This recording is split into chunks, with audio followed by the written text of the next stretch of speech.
오늘 말씀의 제목은 나의 하나님이 채우시리라 라는 제목입니다. 먼저 말씀을 전하기 앞서서 지난 2주간 여러분들이 기도해 주신 그 은혜로 또 덕분에 미주 집회 잘 마치고 들어왔다는 보고 말씀을 드리면서, 특별히 이번에는 여러분들의 중보기도의 그런 영향력, 그런 능력들을 또 체험하게 되었고, 또 외국 집회를 이렇게 가게 되면 또 뜻밖의 선물을 하나씩 안고 오는 것이 무엇이냐면, 어떻게 아름다운 교회를 만들 수 있을까, 모델되는 교회들을 이렇게 또 볼 수 있다는 것이 참 즐거움이 아닐 수가 없습니다. 이번에도 두 교회 다 참 귀한 만남과 또 귀한 또 헌신들, 이런 것들을 통해서 참 우리 교회들이 이렇게 본받을 점이 있겠다 하는 생각들을 하고 들어왔습니다.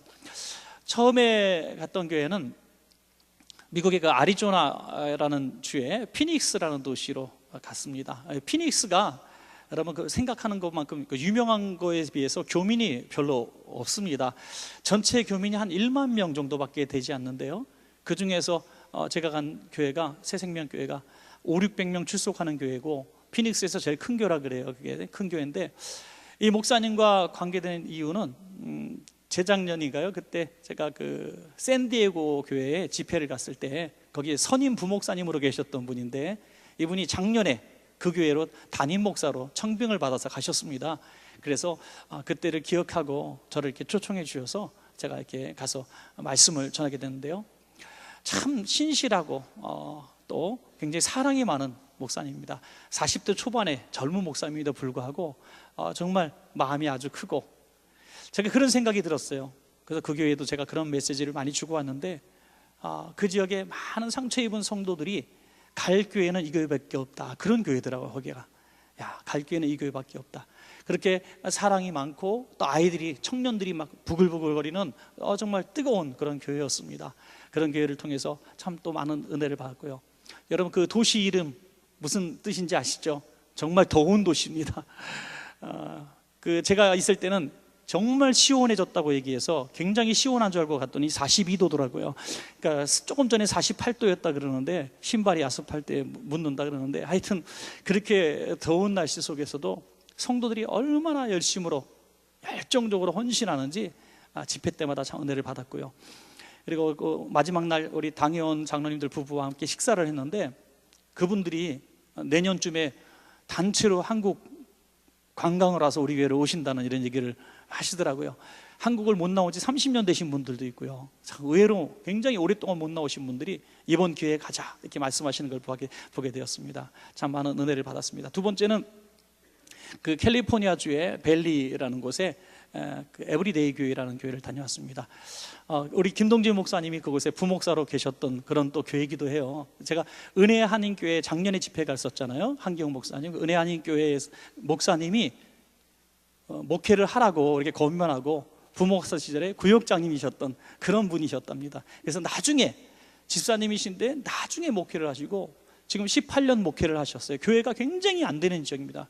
거기에 별명이 뭐냐면 교회들의 무덤이라는 별명을 가진 데본쇼어라는 곳인데요, 이곳에서 18년 동안 무려 3,500명의 성도가 출석하는 교회가 됐습니다.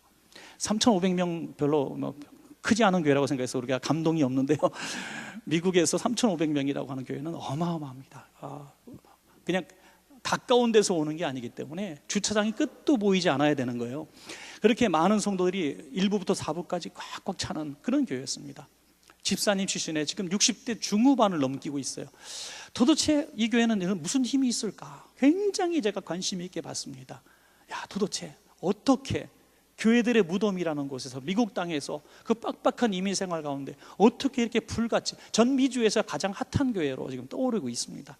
제가 가서 3가지를 봤어요. 첫째는 담임 목사님이 너무너무 사랑이 많더라고요. 영혼 사랑, 성도 사랑, 교회 사랑이 너무너무 지극해요. 머슴 목회를 지향한다 이렇게 말씀하셨어요. 그래서 참 깨달음이 있었고요. 두 번째는 성도들의 헌신이 보통 열심이 아닙니다. 정말 열심히 아마 제가 봤던 교회들 중에서도 아마 가장 순수하게 섬기는 교회 중에 하나일 겁니다. 예를 들자면은 점심을 3,500명이 먹는데요, 다 먹는데 3,500명을 먹이는 밥을 한다 그래. 밥을 한 장로님이 헌신하셔서 내가 죽을 때까지 일을 하겠다, 조그말 때부터, 교회가 조그말 때부터 3,000명 이상의 성도를 먹이겠다는 결심을 가지셨는데 그분 꿈이 정말 이루어진 거예요.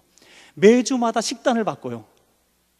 매주마다 밥 종류를 바꾸고 반찬 종류를 바꿔서 전념하시고요, 3,500명을 다 먹이시고, 김치도 사서 먹일 수 없다 해서 전교인이 3개월마다 김장을 해요. 김장을, 어마어마한 양의 김장을 3개월마다 기쁨으로. 안심하십시오, 우리 그렇게 시킨다는 건 아닙니다. 여러분 굉장히 불안한 표정으로 저를 보시는데 우린 죽었다, 아니에요. 그리고 세 번째는 선교를 너무너무 잘하는 교회더라고요.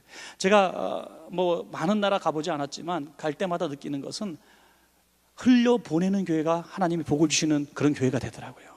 선교하고 구제하고 베푸는 교회, 자꾸 흘려보내는 교회, 사랑하고 전도하는 교회, 이런 교회를 하나님이 복 주신다 하는 것을 봤어요.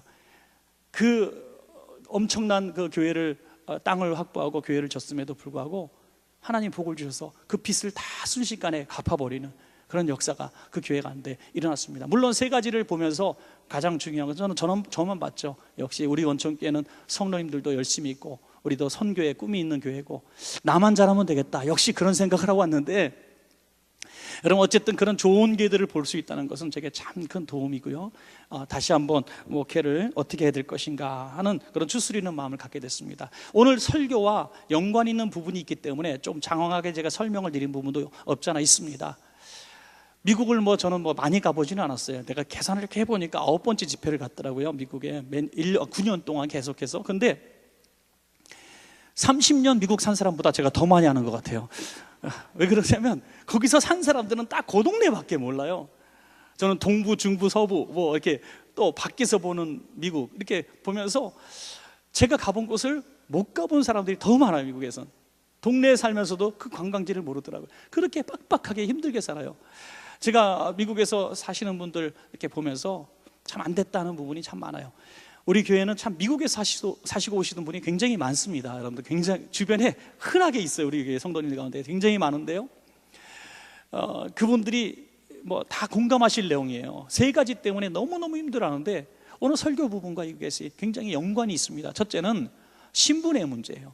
항상 신분의 문제가 풀리지 않아서요, 20년 30년 살았어도 한국에 못 들어오는 분들이 너무너무 많은 것을 보게 됐습니다. 늘 불안하고 긴장되고 늘 노심초사하는 모습을 봤고요. 또 세금이 얼마나 많이 나가는지요. 보통 30%에서 고액 연봉자는 40%까지 35% 40%까지 세금이 다 뛰어가요. 그러니까 생활할 돈이 없고요. 집세 살인적이잖아요. 3분의 1이 보통 집세로 나갑니다. 생활 수준에 따라서 더 좋은 집을 살기 때문에 집세가 계속 3분의 1 수준이에요. 1,000만 원 벌면 300만 원짜리 집에서 삽니다. 월세. 그러니까 이분들이 그렇게 많이 벌어도 늘 돈이 불안한 거예요. 늘 현찰이 없어요. 20불 아끼고 50불 아끼고 100불 아껴서 집세 3,000불씩 펑펑 나가는 거예요. 그거 못 내면 길바닥에 내앉는 거죠. 하루하루 너무너무 불안하게. 전세제도 이건 진짜 노벨상감이에요. 제가 볼 때 대한민국이 팡팡 쓰고 그래도 좁게 벌어도 쓰는 거는 전세가 있어서 그래요. 진짜 감사한 거죠. 여러분 이 전세, 또 우리 적게나마 월세 안 나가는 집에서 산다는 것이 얼마나 큰 복이지, 그 미국 가면 우리 많이 경험하실 겁니다. 우리 인생은 늘 그런 것 같아요. 거기서 사는 분들이나 이 땅에 사는 분들이나 하루하루 긴장하고 불안하게 살아요. 늘 내일 먹을 것 염려하게 되고, 내일 먹을 것 같으면 모레 먹을 것까지도 염려하게 되고, 모레 먹을 것까지 있으면 내가 10년 후에는 어떻게 살 것인가 염려하며 사는 것입니다. 50도 되기 전부터 우리는 노후 준비를 해야만 마음이 편한 있어야 되죠. 또 자녀들에게 뭐라도 하나 남겨주려고 전략해서 집 한 칸 남겨주려고 몸부림치는 그 애타하는 부모님들의 모습을 봐요. 그러면서도 불구하고 늘 부족해요. 늘 부족해. 방송 보면은, 또 뉴스 보면은 정말 집세를 못 내고, 또 대학을 입학했지만은 학비 감당할 능력이 없어서 학교를 다니지 못하는 이런 학생들, 또 병원에 가지 못하는 사람들, 정말 고시원에서 쓸쓸하게 돌아가시는 그런 청년들, 이런 분들을 바라보면서 정말 이 세상은 너무너무 부족하구나, 뭔가 부족하구나 하는 생각들을 항상 느껴요. 여러분 그렇지 않습니까? 우리 인생을 보면 늘 부족함을 쫓는 인생인 것 같아요. 늘 부족해요. 이게 습관이 된 것 같아요. 여러분 우리 습관이 됐어요. 한번 생각해 보십시오. 자동차에 기름을 오늘 넣었어요. 한나절 탔습니다. 게이지 안 봐도 돼요. 그런데 자꾸 봐요. 2칸이나 줄었네. 옛날에 기름값 20만 원대 올라갔을 때는 진짜 어떻게 하면 웬만하면 걸어 다니고 내리막엔 중립 놓고 막 그랬잖아요. 그죠? 너무너무 불안한 거예요. 기름을 방금 넣는데도 계기판을 보면서 금 떨어지는 것을 긴장하며 봅니다. 핸드폰 아침에 충전해 오셨잖아요. 그죠? 그런데 한나절도 되기 전에 눈금 몇 개 줄었나 계속 불안한 거예요. 보이기만 하면 막 충전기 꽂으려고 그래요. 우리 인생은 항상 습관이 그렇게 된 거예요. 늘 불안해요. 부족함 때문에. 매사가 그런 거예요. 뭔가 2% 부족해요. 그래서 그 2%가 그렇게 잘 팔린 거예요, 여러분. 늘 부족한 거 채워준다니까 얼마나 좋아요. 예. 참 2% 보금 이런 것도 있으면 좋겠어요. 늘 부족한 게 뭔가 부족해요. 뭔가 조금 부족해. 그리고 그걸 채우면은 우리가 만족할 것 같은데 거기서 또 부족한 게 있어요. 그래서 우리는 부족함을 쫓는 인생, 부족함을 대비하는 인생, 부족함 때문에 잠 못 이루는 인생. 어떤 분은 물질이 조금 부족해요. 그 물질을 쫓아요. 어떤 분은 체력이 부족해요. 운동 열심히 합니다. 어떤 분은 정신적으로, 마음적으로 너무나 부족해요. 고통이 많아요. 그래서 그것을 또 건강을 위해서 애씁니다. 부족함이 없는 사람은 이 땅에 한 사람도 없습니다. 아무리 많이 가진 사람에게 물어보십시오. 다 부족한 게 있습니다. 놀라운 사실은요, 우리 인생을 그렇게 지으신 분이 하나님이시란 겁니다. 여러분 믿으시기 바랍니다. 하나님이 우리를 그렇게 지으셨어요. 부족함이 있도록 지으셨다는 거예요. 우리 인생을 완벽하게 지으시지 않았다는 거예요. 완벽하게 채워주시지 않는다는 거예요. 에덴 동산같이 거의 완벽한 곳을 만들어 주셨음에도 불구하고 선악과라고 하는 함정을 두시는 하나님. 그 이유가 무엇일까요? 부족함이 있는 것은 우리 인생에 당연하다는 거예요. 그러므로 부족함을 채우려고 들면 우리는 인생은 망하게 되는 거죠. 부족함을 우리가 채우려고 하지 말고 어떻게 살아야 될 것인가? 채워주시는 하나님을 날마다 의지하며 살라고 부족함을 주신 줄로 믿으시기 바랍니다. 우리를 부족하게 주어주신 것은 채워주시기 위해서 부족하게 지으신 거예요. 그러므로 부족함은 당연한 건데 우리는 부족함을 당연하게 여기며 살 것은 아니라 그것을 채워주시는 하나님의 은혜로 살아가게 된다는 것입니다. 여러분, 가장 중요한 성경적인 어떤 배경이 있다면 저는 광야 이스라엘 백성이라고 봅니다. 광야 이스라엘 백성이 가나안 땅을 향해 갈 때 매일 아침 눈을 뜰 때마다 먹거리 걱정을 할 수밖에 없습니다. 농사 지은 것이 없어요. 가지고 나온 도시락은 다 떨어졌습니다. 매일 아침 일어날 때 먹거리 걱정을 하는 그들에게 매일 아침 동일하게 만나가 여지없이 내려버리는 거죠. 그래서 그 만나를 먹고 날마다 살아가는 것입니다. 날마다 아침 일어날 때 어떻게 가야 될까, 어디로 가야 될까, 내 인생의 향방을 결정짓지 못할 때 순간적으로 불과 구름 기둥이 나타나서 그들의 앞길을 인도하신 것입니다. 오늘 어떻게 내가 신발을 신고 살까, 내 옷을 무엇을 입고 살까 염려할 때 하나님은 그들의 옷과 신발이 헤어지지 않도록 만들어 주셨습니다.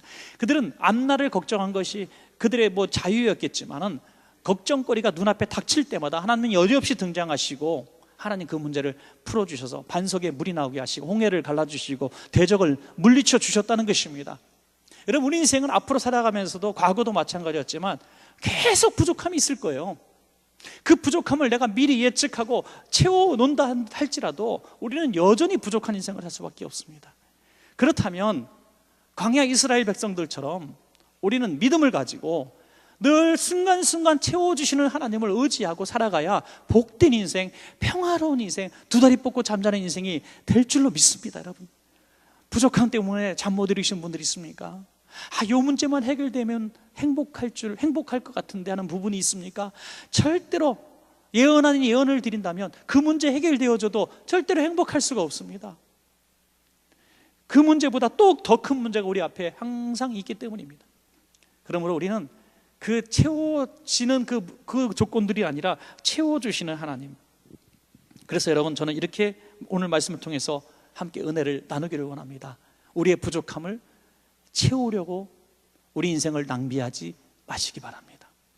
우리의 인생의 부족함을 채우려고 우리의 인생과 꿈과 정열을 포기하지 마시기 바랍니다. 오히려 그 부족한 부분을 채워주시기를 기뻐하시고 우리 곁에 계시고 우리를 꿈과 비전을 가지고 동행하기를 원하시는 그 하나님으로 우리를 채우시기를 주의 이름으로 축복합니다. 주님은 우리의 참된 공로를 채우시는 충만이시기 때문이죠. 성경에 나오는 어리석은 부자의 전형이 있습니다. 성경에 나오는 어리석은 부자, 이 어리석은 부자라는 것, 이 시대가 좀 묘하게 돌아가서 있는 사람, 뭐 기득권 좀 가진 사람들은 다 무슨 원수, 죄인 취급하는데, 여러분 그것 자체가 죄는 아니잖아요. 돈 있다고 죄가 있는 게 아닙니다.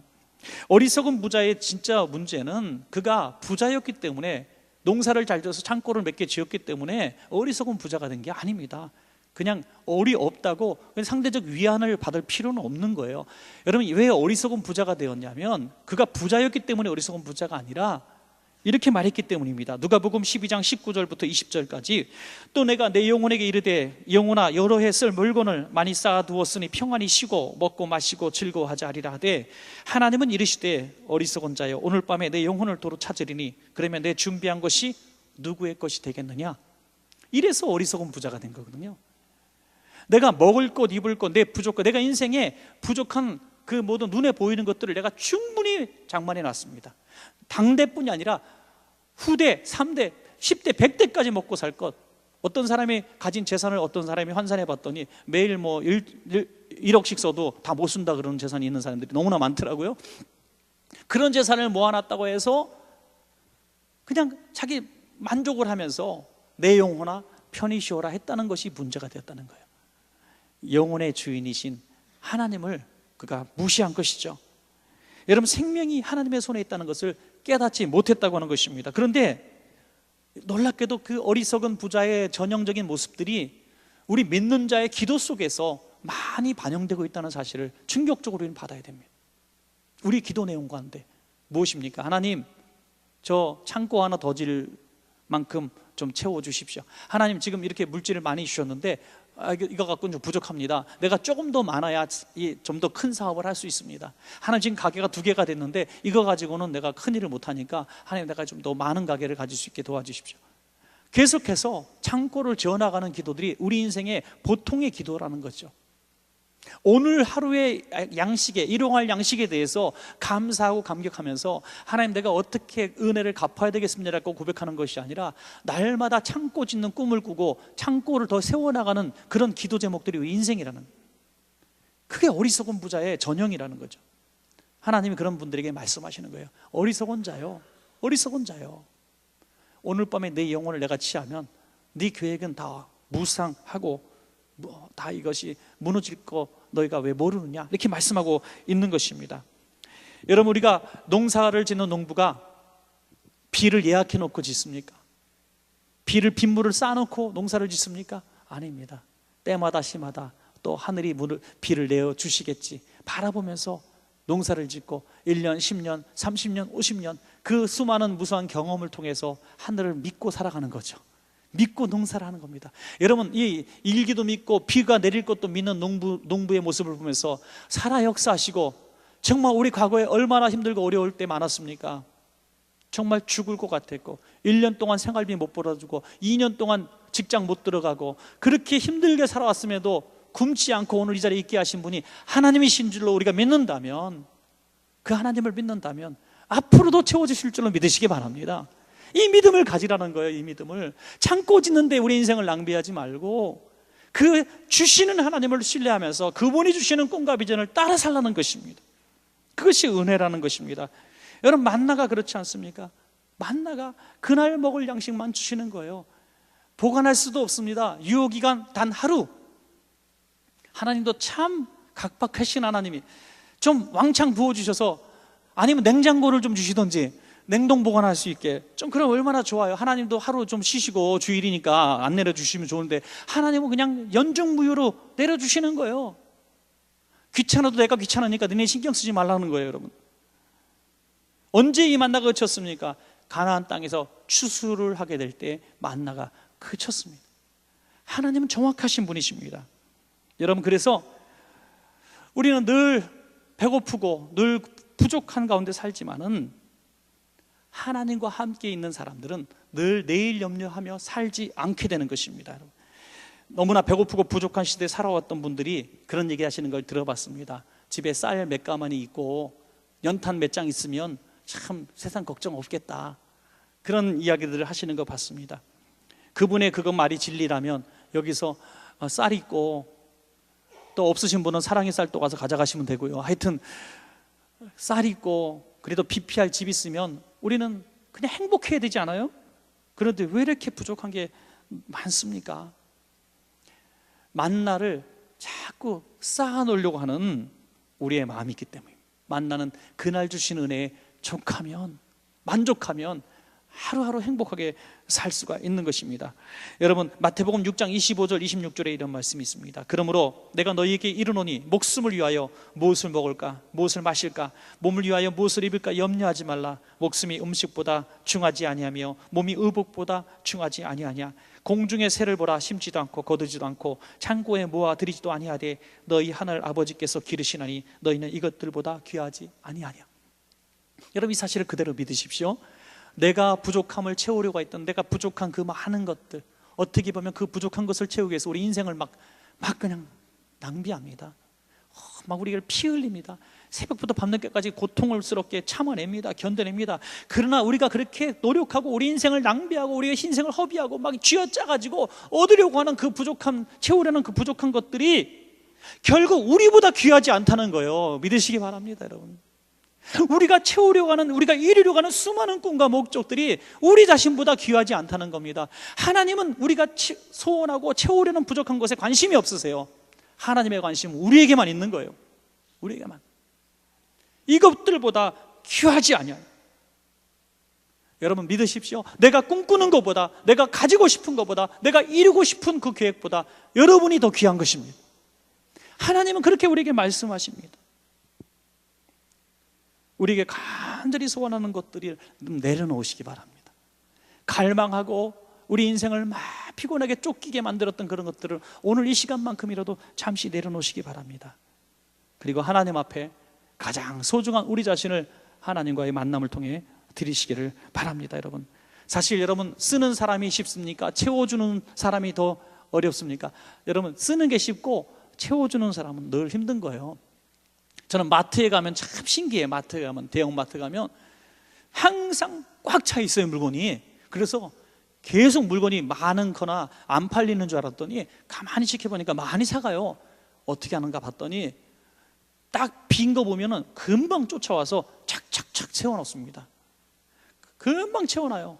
자꾸 돌면서 부족한 것, 눈에 보이지 않는 물건까지 착착착 세워놓습니다. 하루에도 몇 번씩 물건을 다시 채워놔요. 그러니까 항상 물건이 많은 것처럼 보이는 거죠. 여러분, 사가는 사람은 쭉쭉 뽑아가면 되지만 채우는 사람은 빠진 거 골라서 넣기가 얼마나 힘듭니까? 그거 다 채워놓는 거예요. 여러분, 하나님이 이렇게 번거롭게 일하시는 거예요.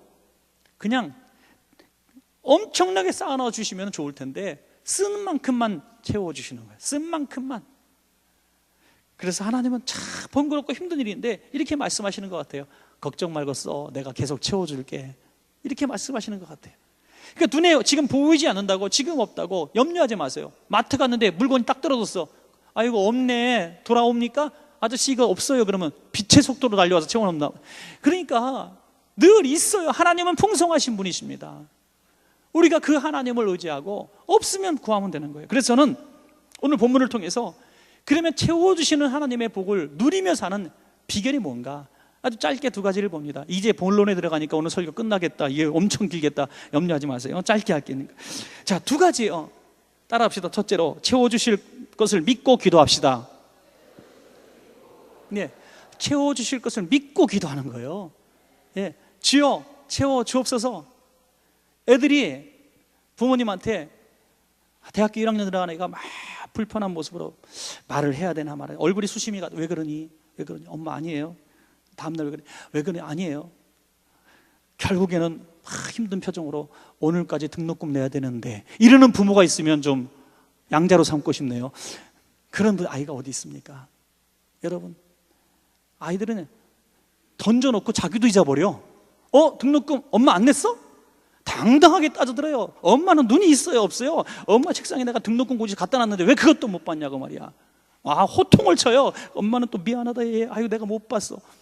지금 이상하잖아요, 이 분위기가. 여러분, 구할 수 있는 이유와 근거가 뭡니까? 하나님이 우리의 아버지시기 때문인 거예요. 언젠가 말씀드렸죠. 하나님을 아버지라고 부르는 동시에 우리는 엄청 큰 복을 받은 거예요. 대박 복을 받은 거예요. 왜냐하면 하나님이 우리를 자녀 삼는 동시에 이것은 소유의 개념이 아닌 책임의 개념이라고 말씀을 드렸어요. 내가 너를 자녀로 삼는 것은 무한 책임을 내가 지겠다는 거죠. 너를 통해서 내가 앵벌이 시키고 내가 하라는 대로 하는 일꾼 만들겠다는 것이 아니라 내가 무한 책임지겠다.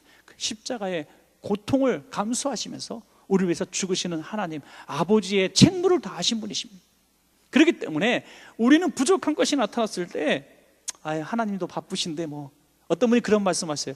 하나님이 전 인류의 기도를 들으시는데 얼마나 바쁘실 텐데 이런 것까지 기도하냐고 말이에요. 그런 것까지 기도하라는 거예요. 하나님 우리의 신음소리도 들으시는 하나님이신 줄로 믿습니다. 여러분, 자녀가 밤을 잠잘 때 신음소리가 조그맣게 들려도 깨지 않는 부모는 한 사람도 없다 그래요. 세상 모르고 잠을 주무시는 부모도 애가 우는 소리에는 애기 엄마들은 다 같이 눈을 떠버리게 됩니다.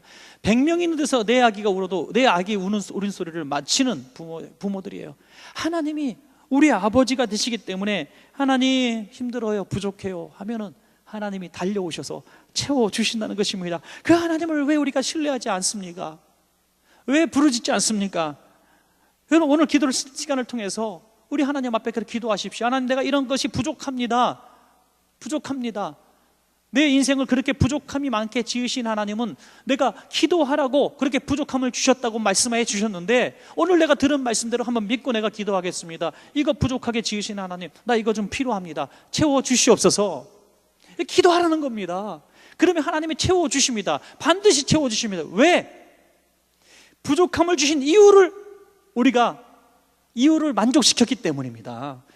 부족함을 주신 이유는 기도하게 하시려고, 부족함을 주신 이유는 하나님을 의지하게 하시려고 부족함을 주셨는데, 하나님 앞에 부족함을 고백하며 주실 분이 하나님이라고 인정하고 기도했으니 채워주시는 것은 당연한 것입니다. 여러분, 하나님이 채워주시겠지, 뭐 때가 오면 되겠지, 이렇게 사시는 많은 분들이 얼마나 그 은혜를, 축복의 은혜를, 문만 열면 받을 수 있는 은혜를 누리지 못하고 그럭저럭 힘들게 살아가는지 알 수가 없습니다.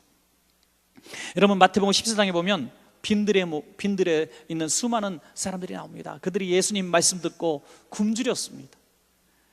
어떤 생각으로도 이들을 먹일 수 있는 방법은 없습니다. 돈도 없습니다. 돈이 있어도 살 데도 없습니다. 밤은 이미 늦었습니다. 세 가지 열악한 환경 속에 그들은 도무지 굶을 수밖에 없는 환경에 처했지만은, 여러분, 그럴 때니까 하나님의 기적이 나타난 겁니다. 그럴 때니까 돈이 있거나 살 수 있는 떡이 있거나 날씨가 아직도 막 쾌창한 한낮이라면 주님의 능력을 그들은 구하지 않았을 것입니다. 그러나 모든 조건들이 이룰 수 없는 조건이 되었기 때문에 하나님의 기적이 그곳에서 나타난 것입니다. 여러분, 우리가 찬양이 있잖아요. 하나님께로 더 가까이 갑니다. 어디 가운데 계신 주님? 고통 가운데 계신 주님. 그런 찬양이 있어요. 그러나 이 찬양은 진리는 아니잖아요. 하나님은 고통 가운데 계신 주님이 아닙니다. 하나님은 평안 가운데도 계신 분이시고요, 고통 가운데도 계시는 주님이신 줄로 믿습니다. 언제나 계시는 하나님. 그런데 우리가 왜 고통 가운데 계신 주님을 공감합니까? 평안할 때 하나님을 필요로 하지 않기 때문이에요. 하나님을 우리가 거절했기 때문입니다. 그러나 고통이 있으니까 하나님을 더 가까이 만나게 되는 겁니다. 부족함이 있다는 것은 축복입니다. 믿으시기 바랍니다. 부족함이 있어서 하나님을 구하고 찾게 되는 것은 축복입니다. 부족하기 때문에 어느 때보다 더 많이 기도하지 않습니까? 부족하기 때문에 어느 때보다 겸손하지 않습니까? 부족하기 때문에 하나님을 더 신뢰하지 않습니까? 그래서 부족함을 하나님은 허락하신 것입니다. 그것을 우리가 충분히 인정하고 받아들이고 그 부족함의 이유를 다 하나님 앞에 기도로 고백하고 회개하고 자기 자신을 성찰하면서 주님 앞에 나는 부족한 그 부분들 때문이 아니라 하나님 당신 앞에 내가 나아가기를 원합니다. 마음으로 나갈 때에 하나님 부족한 분들을 채워주시기 시작하시는 것입니다. 여러분, 기도는 기적입니다. 모든 부족한 부분들 이제 더 이상 방관하지 마시고 기도로 하나님 앞에 맡기셔서 하나님만이 채워주시는 분이라고 고백하심으로 그 부족한 부분들을 하나하나 채워나가시는 기쁨이 있기를 축원합니다. 여러분, 끝으로 두 번째는 이제는 채워주실 줄로 믿고 쓰는 것입니다. 따라합시다. 채워주실 줄로 믿고 사용합시다. 아멘. 참, 애들한테 심부름 시킬 때요, 너 가서 뭐 좀 사와라 전화로 해놔요. 그러면 아이가 얘기합니다. 저 용돈 다 떨어져서 조금밖에 없는데요. 이거 사면 나 용돈 없는데요. 그래요. 그러면 뭐라 그럽니까? 용돈 줄게. 내가 그 물건 사올 때 줄게. 그러면 애들은요 절대로 물건값만 받는 아이들을 본 적이 없습니다. 뭐 짜투리 뜯는 정도가 아니라 물건값보다 갑절이나 더 가져가요. 그러니까 애들한테 뭐 심부름 시킬 때는 웬만하면 잔돈을 줘야 돼요. 큰 돈을 주면 큰 돈을 주는 대로 다 가져.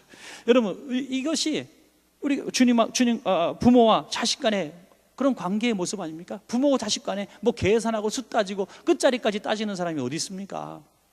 혹시라도 그렇게 하는 부모님 계시면 그 옳은 교육은 저는 아니라고 봐요. 부모 자식 간엔 그러면 안 돼요. 부모 자식 간엔 계산할 필요 없어요. 그게 부모잖아요. 다 주고 싶고 뭐 정말 다 짜내고 싶고 다 주고 싶은 게 부모 아닙니까? 그것이 바로 주님의 마음이라는 거예요. 그러니까 그런 주님을 둔 우리가 또 채워주시겠지 뭐 하고 내일 일을 염려하지 말고 하나님이 참 감동 주시는 대로 선한 일에 귀한 일에 우리가 쓰는 것입니다. 남는 일 갖고 남는 돈 갖고 하나님의 영광을 올린다? 남는 것 갖고 아닙니다. 절대로 아닙니다. 하나님, 엄마가 너 교회 가서 헌금해라 하고 500원짜리 2개 줬는데 하나는 이제 500원짜리 뭐 사 먹고 500원짜리는 헌금 내라 했는데 하나 길거리가 장난치다가 딸랑딸랑 하다가 하나 떨어뜨려서 잊어버렸어요. 아이고 하나님 헌금 잃어버렸습니다. 이렇게 애들이 얘기하는 거예요. 그러니까 우리 뭐든지 자기 게 최고야. 자기 거 다 챙기고 11조 드린다? 평생 못 드려요, 여러분. 내가 다 챙기고 하나님 앞에 뭐 구제하고 선행한다? 다 평생 못 합니다. 여러분, 하나님이 그것을 내가 하나님의 영광을 위해서 쓴 것을 하나님이 30배, 60배, 100배로 채우신다는 믿음이 없으면 절대로 하나님 앞에 드릴 수 없습니다. 저는 헌금은 믿음이라고 봅니다. 여러분도 그렇게 믿으십니까? 헌금은 믿음이에요. 기부가 아닙니다. 교회 유지하기 위해서 쓰는 바퀴가 아닙니다. 하나님 앞에 복받게 되는, 하나님 앞에 갑절로 30배, 60배, 100배로 얻게 되는, 채워주시는 하나님을 경험할 수 있는 기회가 물질의 헌신입니다, 여러분. 저는 그렇게 분명히 믿습니다. 사도 바울이 빌립보 교회를 세운 다음에 이제 어느 교회보다도 빌립보 교회를 의지하게 된 이유가 있습니다. 빌립보서 4장 15절에 빌립보 사람들아 너희도 알거니와 복음의 시초에 내가 마게도나를 떠날 때에 주고받는 내 일에 참여한 교회가 너희 외에 아무도 없었느니라. 너희 외에 아무도 없었다. 빌립보 교회를 그렇게 의지한. 여러분, 제가 이제 우리 교회는 그래도 우리 참 헌신하는 성도가 많은데요, 개척교회 목사님들 보면 참 그래요.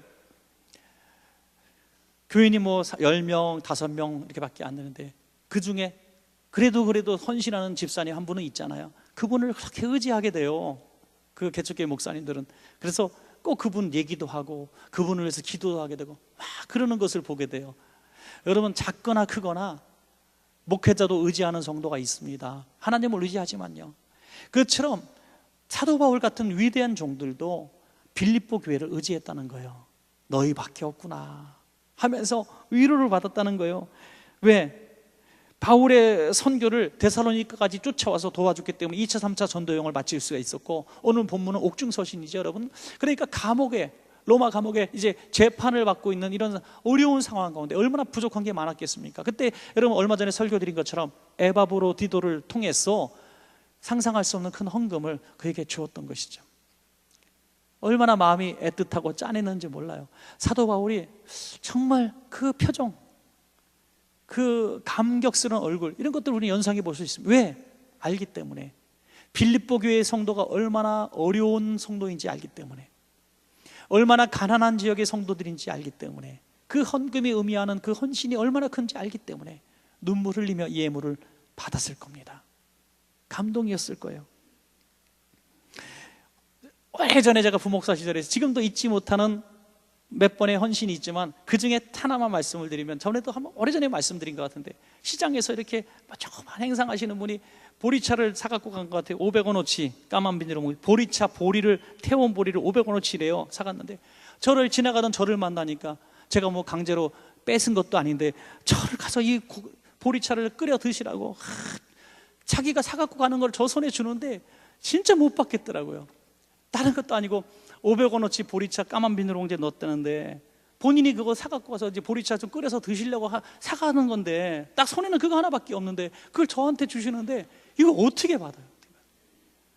거기서 밀고 땡기고 보리차 전쟁을 한 거예요. 이제 막 보리차 전쟁. 참 지금도 어떤 헌신보다도 지금 제 마음속에 거의 뭐 25년 이렇게 됐지만 지금도 마음속에 계속 있어요. 20년 가까이 됐네. 20년. 지금도 마음속에 그 나이 많으신 어르신 집사님이 가물가물 이렇게 합니다. 여러분, 이 사도 바울이 그랬을 것 같아요. 야, 정말 내가 이거 받아도 되나? 그런 마음이 있었을 거예요. 여러분, 그러나 바울은 이렇게 깨닫게 됩니다. 그래, 이것이 복받는 비결이지, 풍성한 삶을 누리는 비결이지. 마태복음 6장 33절에 그런즉 너희는 먼저 그의 나라와 그의 의를 구하라. 그리하면 이 모든 것을 너희에게 더하시리라. 심은 대로 거두는 겁니다. 심은 대로 당대가 못 거두면 후대에 이어지는 복으로 하나님은 분명히 채워주시는 것입니다. 고린도 11장 28절에 보니까 바울이 이 복을 받은 비결이 여기서 나와요. 아직도 날마다 내 속에 눌리는 것이 있으니 곧 모든 교회를 위하여 염려하는 것이라. 바울은요, 하나님의 선택받은 공인 같은 분이에요. 그래서 그 고통 가운데서, 그 옥중에서도, 그 힘든 가운데서도, 또 그 모든 사역 가운데서도 그는 오직 한 가지만 염려했다는 거예요. 그것이 염려가 뭡니까? 교회를 위한 염려.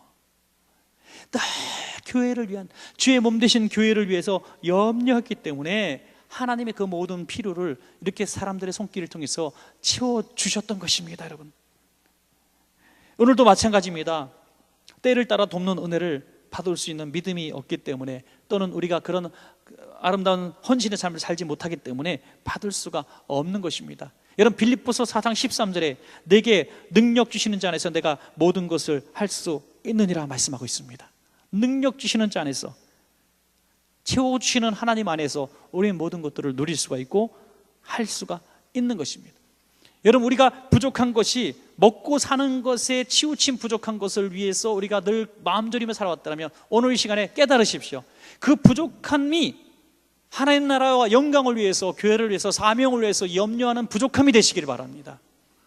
그러면 그 부족함이 하나님의 영광을 위한 부족함이기 때문에 하나님은 그의 나라 의를 구하는 모든 자에게 구하지 않은 부족한 것들도 채워주신다는 그 약속을 분명히 여러분들 경험하게 될 것입니다.